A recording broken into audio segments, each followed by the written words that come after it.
Shalom, salam jumpa, salam sukacita buat kita semua. Kini perenungan kita dalam kitab Nehemia 1, ayat 1 hingga ayat 11. Sebelumnya mari kita berdoa. Ya Bapa, sertailah kami untuk memahami akan firman-Mu dan untuk melakukannya. Terpujilah Kristus. Amin.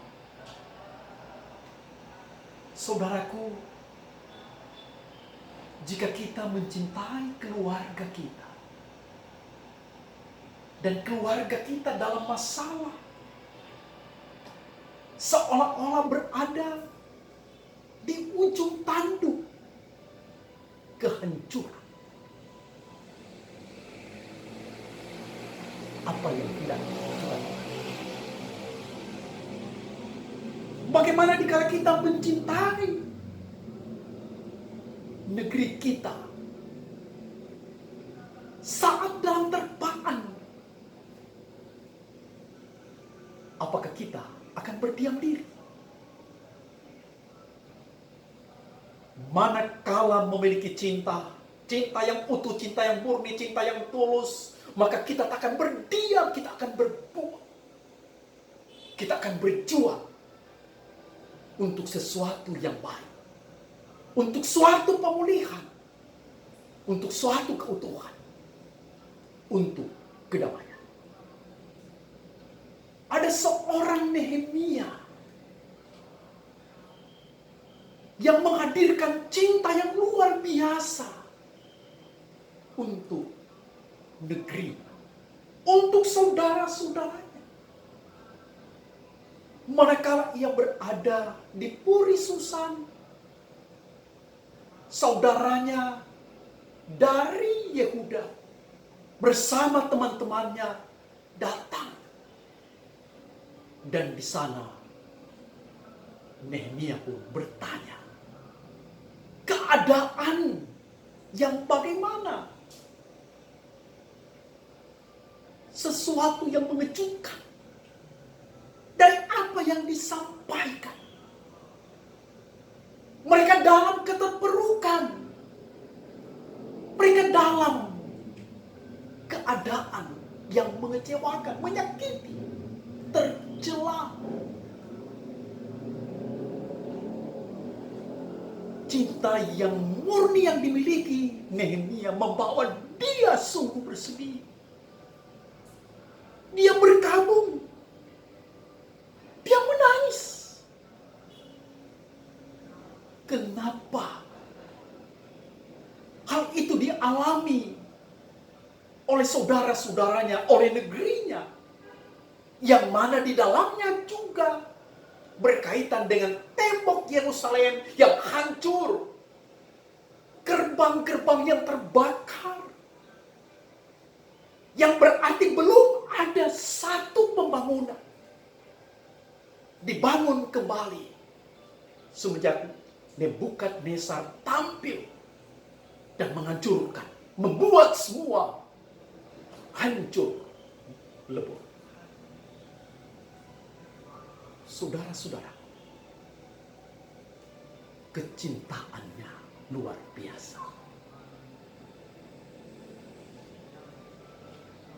Bagaimana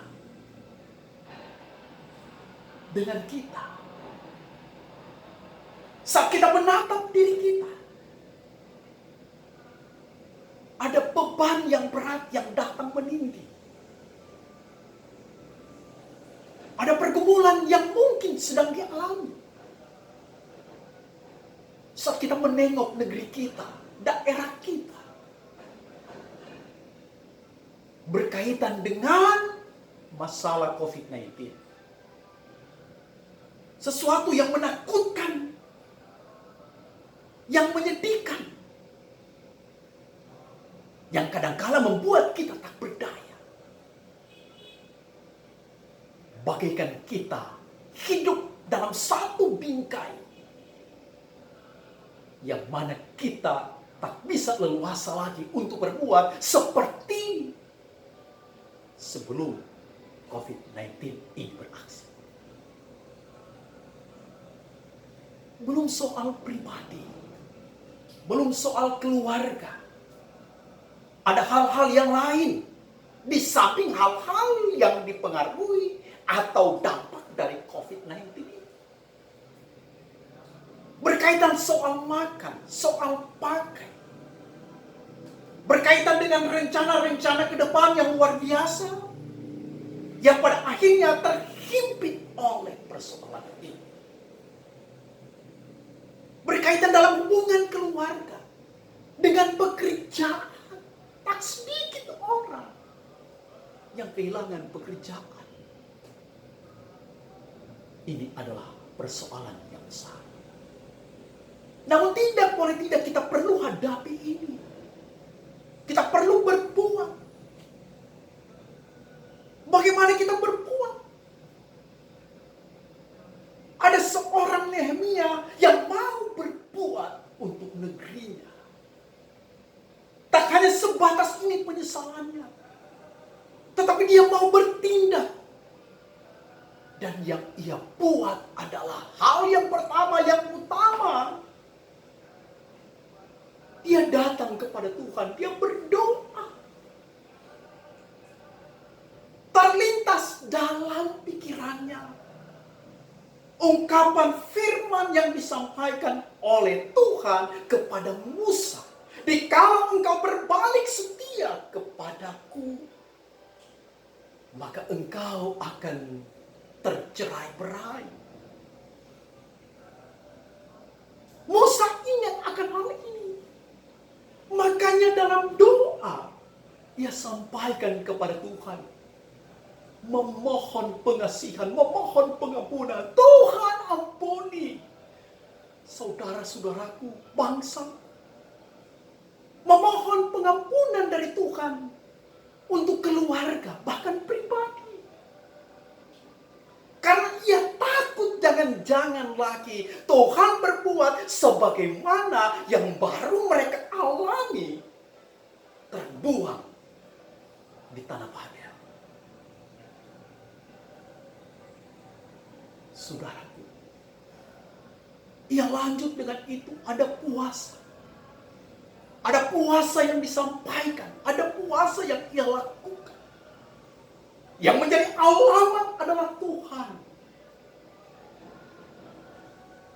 Bagaimana dengan kita? Adakah doa dalam diri kita?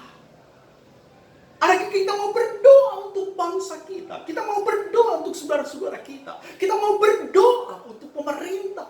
Kita mau berdoa untuk dokter, para medis yang berjuang luar biasa. Memberi diri, bahkan terkadang ada pengorbanan nyawa. Mereka merindukan keluarga untuk berbagi kasih, tapi tak bisa. Bahkan tidak sedikit yang pada akhirnya tak bisa kembali, sebab mereka pergi untuk selamanya sebagai pahlawan. Saudara-saudara, doa kita sangat berarti. Kita perlu berbuat untuk itu. Kita perlu lakukan. Memohon Tuhan mengasihani. Kita memandang diri, mengoreksi diri. Bahkan dalam kebersamaan. Boleh dalam kelayakan di hadapan Tuhan. Apakah Tuhan mau menutup mata untuk umatnya yang mau datang kepada dia? Untuk umatnya yang mengakukan kesalahannya. Untuk umatnya yang sepenuhnya berserah kepadanya. Doa yang sungguh, doa yang benar, doa yang layak, doa yang pantas. Bukan hanya sebatas ini mulut yang komangkami. Adakah puasa yang dihadirkan? Bagaimana kita lihat perenungan yang lalu. Esther melakukan puasa bersama dengan Mordekai, bersama saudara-saudara sebangsa. Mereka lakukan dan memberikan kemenangan. Tapi puasa yang bagaimana? Tak hanya sebatas kita orang yang nak makan, kita orang yang nak minum. Tapi satu bentuk ini penyerahan diri kepada Tuhan. Hidupku bukan aku lagi. Ini kepasrahan hidup kepada Tuhan. Hidup dalam kerendahan, hidup dalam ketulusan. Hidup yang menyenangkan Tuhan. Tuhan menatap hati kita. Ingat kualitas itu. Apakah pantas, apakah layak berkenan di hadapan Tuhan. Kita perlu lakukan dalam kesungguhan. Ibadah itu teramat penting. Kita orang ini memang ibadah di rumah saja. Tapi apakah semua boleh lakukan itu? Tak hanya sebatas ini seruan orang ibadah di rumah. Ada yang sulit lakukan. Apakah kita tahu akan hal itu? Jika ada, bagaimana kita perlu berbuat? Ingat, gembala harus mampu mengembalakan. Ingat, kita harus penuh kebijakan, penuh hikmat berbuat. Bagaimana agar benar-benar mereka boleh merasakan lawatan Tuhan lewat pelayanan firman, lewat peribadatan, dan di mana di dalamnya ada peran dari pelayan yang berupaya berbuat dengan langkah-langkah yang tepat, yang pas, karena kita perlu menjaga jarak, kita perlu berdiam. Karena itu kita perlu memakai fasilitas yang dimiliki lewat teknologi yang sungguh luar biasa kini. Di samping ada langkah-langkah yang dapat kita lakukan dengan baik. Kita harus berbuat. Berbuat untuk bangsa kita. Berbuat untuk keluarga kita. Untuk saudara-saudara kita. Hadirkan kepedulian. Kepedulian yang bagaimana? Nehemia berikan langkah lanjut. Dari doa, dari puasa yang sudah ia lakukan. Siang malam, hari lepas hari. Dan saatnya dia bertindak. Bertindak, berjuang. Walau ia seorang juru minum raja, seorang pribadi yang mapan, bahkan boleh menikmati hidup yang menyenangkan, yang menyukakan dalam kebanggaan. Tetapi dia mau berkorban, berbuat untuk Yerusalem. Berbuat untuk saudara-saudaranya. Luar biasa. Yang pada akhirnya dia berbuat dan Tuhan yang diandalkan, maka di sana seorang raja Artasasta memberikan restu. Bahkan memberikan pengawal-pengawal bersama dengan Nehemia untuk pergi membangun. Adakah bagi kita mau memakai apa yang kita miliki, profesi kita, peran kita, untuk berbuat, untuk berjuang? Walaupun kadang-kadang dituntut ada pengorbanan di sana. Jangan hanya menatap inilah kepentinganku, tetapi inilah kepentingan bangsaku. Bentuk yang seperti apa? Ada serangkaian aturan-aturan yang dihadirkan, kita ikuti aturan itu. Bersama berjuang, maka ada kemenangan yang boleh didapatkan. Walaupun tetap ada tantangan-tantangan di sana. Namanya berjuang. Ada hal-hal yang datang menantang. Dan kenyataannya seperti itu juga yang dibuat oleh seorang Nehemia. Manakala ia pergi berbuat untuk membangun tembok-tembok Yerusalem, untuk membangun gerbang-gerbang. Karena di sana bagaimana peran dari Sanballat, dari Tobia, dari Geshem, dan kawan-kawan yang berusaha menghambat pembangunan itu. Apakah Nehemia berdiam? Nehemia mundur? Sejengkal pun dia tidak undur. manakala tantangan itu. Dia tetap melangkah walaupun ada yang menghambat.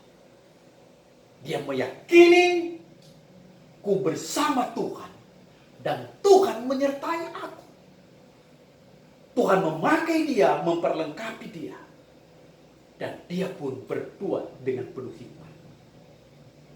Luar biasa caranya. Malahan kalau kita melihat lebih jauh, dia membangun, saudara-saudaranya membangun. Karena ada ancaman dari musuh. Tangan yang satu memegang senjata. Itu mereka lakukan. Lakukan untuk satu kemenangan. Kenyataannya, keberhasilan itu didapatkan. Mengapa ada keberhasilan? Keberhasilan yang dimiliki dalam tempo 52 hari pembangunan itu terlaksana. Jadi kemenangan adalah karena Tuhan. Kemenangan karena pribadi mau berbuat, berjuang, dan Tuhan yang menjadi sandaran. Dan kemenangan dimiliki dikala mereka tampil dalam kebersamaan. Kebersamaan melangkah dan berbuat. Maka kemenangan itu didapatkan. Akan ada kemenangan dikala kita pun juga lakukan hal yang demikian. Kita meyakini kita punya Tuhan, Tuhan yang hidup, Tuhan yang sanggup melakukan segala perkara. Tuhan yang bersama-sama dengan kita. Kasih dan kuasanya yang sungguh luar biasa, yang tak terbilang. Akan tetap ia nyatakan untuk kita. Karena itu, tetap kita bersama, berbuat, berjuang dalam kebersamaan. Lewat peran kita masing-masing.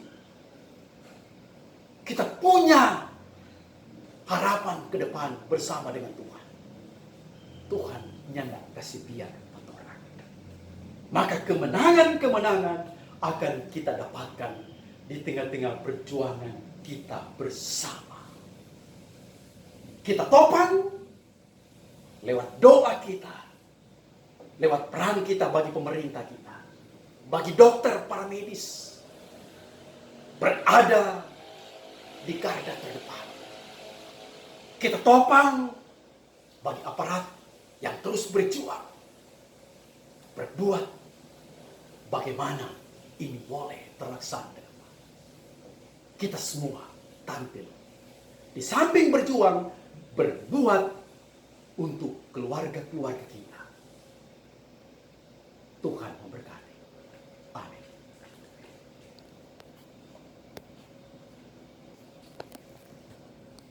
Ibu aku jaga talinya kok, Pak.